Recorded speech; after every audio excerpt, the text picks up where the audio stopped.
नमस्कार किसान भाइयों इस वीडियो में हम बात करेंगे कि लहसुन की जब हम छठी सिंचाई करते हैं तो उस टाइम पर हमें कौन कौन सी बातों का ध्यान रखना चाहिए, कौन सा खाद हम डाल सकते हैं और कौन कौन सी गलतियां हमें नहीं करनी चाहिए। इसके बारे में इस वीडियो में हम पूरी डिटेल के साथ में बात करेंगे। सबसे पहले तो वीडियो में आगे बढ़ें उससे पहले मैं आपको बता देना चाहता हूँ कि वीडियो में जो आप लहसुन देख रहे हैं ये हमारा खुद का लहसुन है। 1 एकड़ के समथिंग लहसुन है और ऊटी फर्स्ट लहसुन हमने यहाँ पर लगा रखा है, जिसकी अभी छठी सिंचाई हम कर रहे हैं। अब किसान भाइयों वीडियो में आगे हम बढ़ें, कुछ बातें करें उससे पहले आप हमें फॉलो कर लीजिए और वीडियो को लाइक और अधिक से अधिक किसान भाइयों तक शेयर कर दीजिए।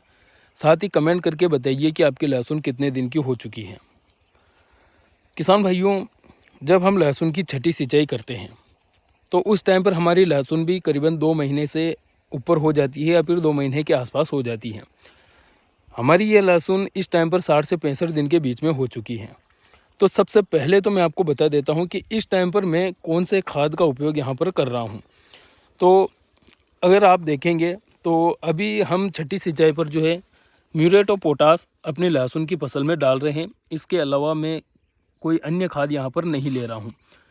म्यूरेट और पोटास डालने का रीज़न ये है कि यह जो पोटास है, यह पोटास लहसुन के कंद की साइज बढ़ाने में काफ़ी बड़ी भूमिका अदा करता है। और मुख्य रूप से जब हमारी लहसुन 60 दिन की हो जाती है या फिर 65 दिन की हो जाती है तो उसके बाद में हमें लहसुन की ऊपर वाली ग्रोथ पर ध्यान देने की आवश्यकता नहीं होती है, बल्कि जो लहसुन के नीचे जो कंद बन रहा होता है उस पर ध्यान देने की आवश्यकता होती है।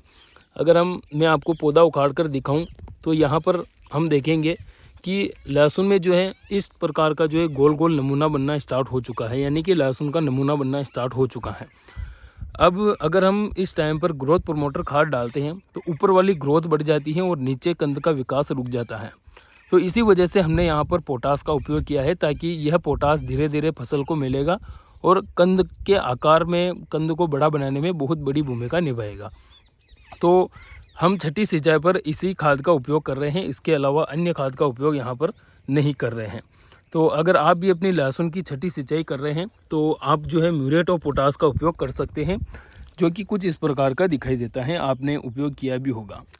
अब इसके अलावा बहुत सारे किसान भाइयों के मन में एक सवाल होता है और अपने लहसुन को देखकर बहुत सारे किसान भाई चिंतित भी रहते हैं, क्योंकि लहसुन की जो नीचे वाली पत्तियाँ होती हैं वो सूख जाती हैं, पीली पड़ जाती है। कुछ इस प्रकार से पत्तियां सूख भी रही हैं, पीली भी पड़ रही हैं।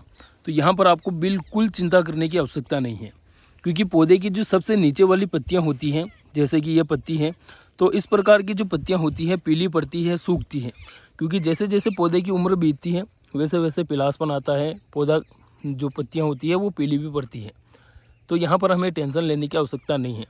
और इस टाइम पर अगर आपने खास तौर पर ऊटी फर्स्ट लहसुन लगा रखा है और छठी सिंचाई कर रहे हैं 60-65 दिन की अवस्था पर, तो यूरिया खाद का उपयोग आपको बिल्कुल भी नहीं करना है। यूरिया खाद का उपयोग अगर आप गलती से भी करते हैं तो वहाँ पर आपको बड़ा नुकसान उठाना पड़ सकता है, क्योंकि उस टाइम पर यूरिया देने से कंद का विकास बंद हो जाता है और पौधे की ऊपर वाली ग्रोथ बढ़ती जाती है। तो आप यूरिया खाद का उपयोग ना करें। आप चाहें तो कैल्शियम नाइट्रेट का उपयोग कर सकते हैं। हालांकि हमने केवल हमारी फसल में म्यूरेट और पोटास ही डाला है, इसके अलावा कोई अन्य खाद नहीं डाला है। लेकिन आप चाहें तो इस स्टेज पर जो है कैल्शियम नाइट्रेट का उपयोग कर सकते हैं, बाकी अन्य खादों का उपयोग आप ना करें। इसके अलावा अगर आपकी फसल में खरपतवार हैं तो आप उनको निकाल लीजिए। अभी अगर हमारे खेत में अगर आप देखेंगे तो आपको एक भी खरपतवार यहाँ पर नहीं दिखेगा। पूरी ज़मीन बिल्कुल साफ है, केवल लहसुन ही हमारे खेत में है, इसके अलावा अनावश्यक पौधे हमारे खेत में नहीं हैं। तो आप खरपतवार नियंत्रण भी करवा लीजिए। बस इस वीडियो में इतनी ही जानकारी थी। वीडियो अच्छा लगा तो लाइक करें और हमें फॉलो ज़रूर करें। धन्यवाद।